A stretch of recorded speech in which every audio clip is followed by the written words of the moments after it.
Hello and welcome! What's the best system that you can play the NES Mario games on?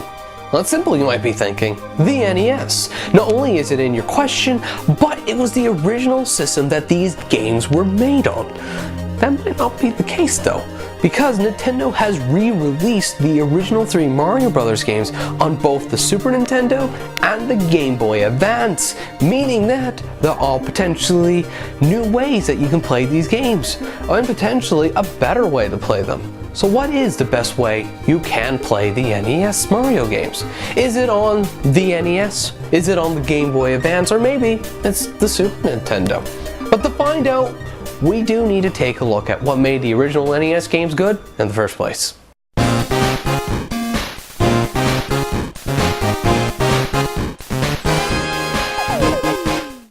Check out Kid Kong from us at 16-Bit Games. It uses our latest controller interface, which allows you to play in both landscape and portrait, allowing you to play the game the way you want to.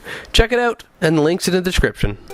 The original Super Mario Bros. Games for the NES are some of the best games for the system. Not only that, but are so common that if you already have an NES, there's a good chance that you have at least one of these 3 brilliant games. And for those who haven't had the opportunity to play the originals on the NES, or the eShop re-releases of each game, here's a little review of each one just to give you an idea of what they're like on the original hardware. Super Mario Bros. Is a brilliant game in its own regards, groundbreaking in how platforming should work, how enemies should be placed, and how power-ups should go through, and all that good stuff. Unfortunately, because this is one of Nintendo's earliest platforming games, it is extremely repetitious, and because everything has been compressed to fit on the cartridge easily, the game has unfortunately dated poorly. I can only make to about stage 5 before I start losing focus, and eventually start making a lot of stupid mistakes, which eventually leads to my inevitable death, and eventual repetition to go and try to make it through stage 5, but never making it to the castle. I still think Super Mario Bros. Is a good game, but long play sessions is not this game's forte. This game is best played over a long period of time, and understanding the game's many secrets will help alleviate a lot of this pain, but it still doesn't excuse it. Super Mario Bros. 2, on the other hand, is a completely different story. Gone are the repetitious levels and completely copy and paste aesthetics, and in comes a brand new level layout and design philosophy. The game itself is a very unique looking game, especially for the NES. And honestly, it is a brilliant spectacle to look at. The music too is a massive improvement. Yes, it's not as iconic as the original Mario Brothers theme, but it is catchy in its own rights. The only thing I don't like about it is the core gameplay. In order to kill enemies, you have to pick them up and throw them at each other, or pick up items and throw it at enemies. This makes the game very difficult to play through. As well, normal power-ups are also gone, meaning that there's not a lot of variety to the overall gameplay. Is it a bad game? No, but it's not my personal favorite of the series, and I do yawn for a game where it has the level layout and design from Mario 2, but the gameplay from Mario 1.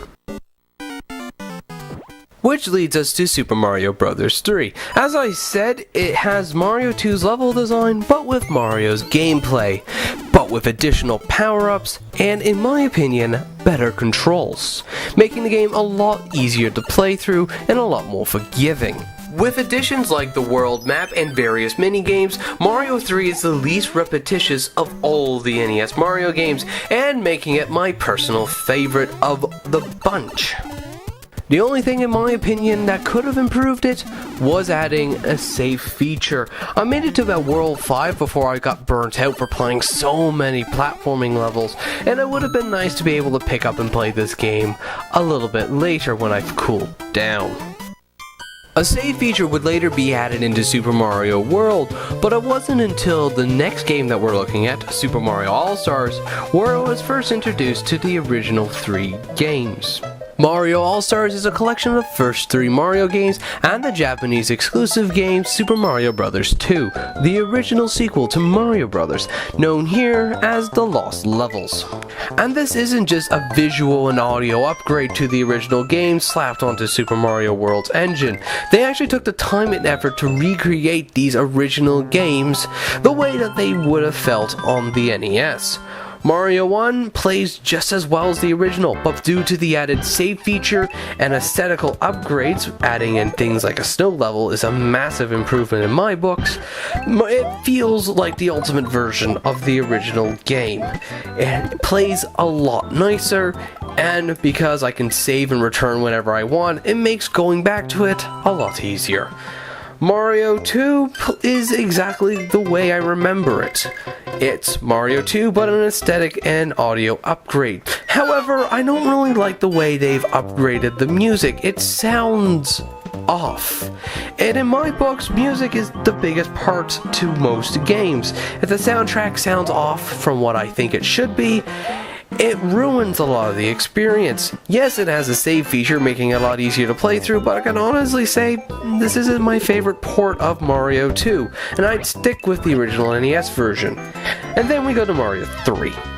This has had not only an improvement to the original game by adding in a much needed save feature, but it is a joy to play through. They obviously spent the most amount of time recreating this game, since I really have nothing much to say about it. It's just a good port of Mario 3. And with the save feature, it makes it so much better. Mario All-Stars is a brilliant game if you like Mario's 1 and 3. And for the price of Mario All-Stars, which is about the price of only one NES game, it's a deal to boot. Sadly, this is the last time we actually saw Mario starring in his own game, at least in 2D. The next game was Yoshi's Island, and the game after that was Mario 64. At that point, Nintendo decided to stick with 3D, and the only place that you could get a 2D Mario game was on the Game Boy with the Super Mario Land series. So it was only on the Game Boy series of portables that Nintendo released for the last time a port of the Mario series before just jumping off and re-releasing the ROM to their eShop. To start with, the original Mario Bros. Was actually ported twice. The first time was on the Game Boy Color with Super Mario Bros. Deluxe. It is an original port of the game using the same assets and graphics with minorly different sound effects. However, the game is zoomed in, making platforming vertically a little bit more tricky than it would be on the NES, since you can't see the full screen at once. However, the game more than enough makes up for it with its additional features, bonus games, mini games, side things, and a full playable version of the Lost Levels, aka the Japanese version of Mario 2. This is the most advanced port of any Mario game out there on the market, and it makes me wish that all other ports of the game had this mentality in mind. Sadly, it wasn't in mind with the second version of the original Mario, released on Game Boy Advance, called Classic NES Series Super Mario Bros., which was just the original game, but stretched out to fit the Game Boy Advance's full screen. The good news though is that it does save, so it is a little bit better than the original game. However, I get Deluxe years before I go and get this version of the game just because of the additional features that it adds. Super Mario Bros. 2, on the other hand, only had one port, Super Mario Advance, but this was the single greatest port of the game, period. Unlike the Mario All-Stars port of the game, it wasn't interested in porting the original game, keeping the authenticity intact. Instead, it was looking at improving the game overall, as well as showing off some of the new features which the Game Boy Advance can do. As a result, you get sort of a hybrid of Super Mario Bros. 2 and Super Mario Bros. 3. You get the unique and smooth scrolling from Mario 3, as well as the controls and the difficulty curve, but with the level layouts and designs from Super Mario Bros. 2, resulting in a very fun and enjoyable game. With a save feature to boot, it makes the game a lot more enjoyable to play than both Mario All-Stars and the original, and this is honestly the way that I recommend playing Mario 2 if you want to actually go and play the game. Super Mario Bros. 3 was released as Super Mario Advance 4, and it's basically the Super Mario All-Stars game, but for Game Boy Advance with e-reader support. I don't have an e-reader, so I never was able to experience those features. However, I can say that it is a very good port of the game. Really no complaints here. The music, I feel, wasn't as good as the Mario All-Stars game, but it's still comparable to the original.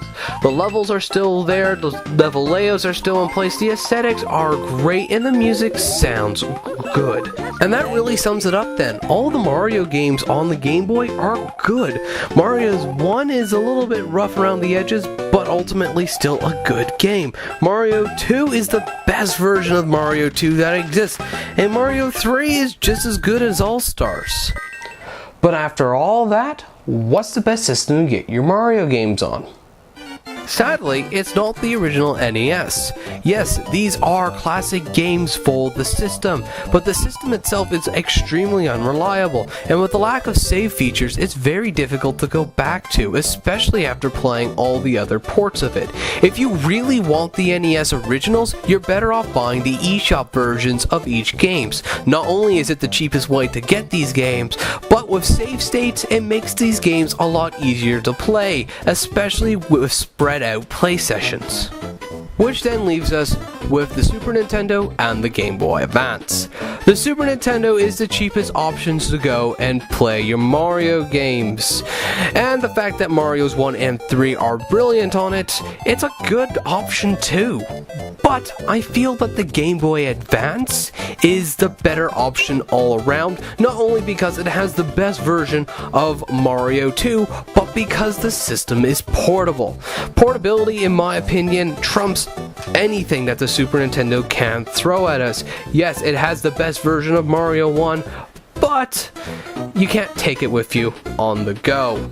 So with that in mind, if you want to play the original Mario games, get yourself a Game Boy Advance or Advance SP and have a blast. Anyways, thank you guys for watching. If you liked the video, please check out the annotation below for more videos or the cards. If you like or dislike the video, please like or dislike it below and leave a comment. We will probably get back to you. And if you want to see more content from us, please subscribe. But anyways, thank you for watching.